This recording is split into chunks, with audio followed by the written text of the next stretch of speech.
মানে জামাই এসি আগে যা। অহনু বিকালে আডে যাবো।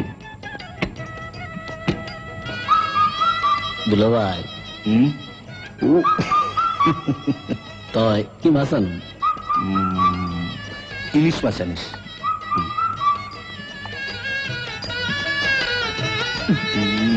কি হলো? এত জাপসালো কাটা কোটা কিছুই দেখি না। মানে বৈঠকখানার বাতিটা এখানে লাগাতো।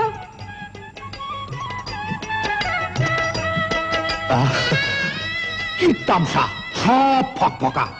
ও মানিক, কি বাতি লাগাইলি? কে ফিলিপ? আলো যেমন টেকেও তেমন। আসলে মাছের রাজা ইলিশ আর বাতির রাজা ফিলিপ।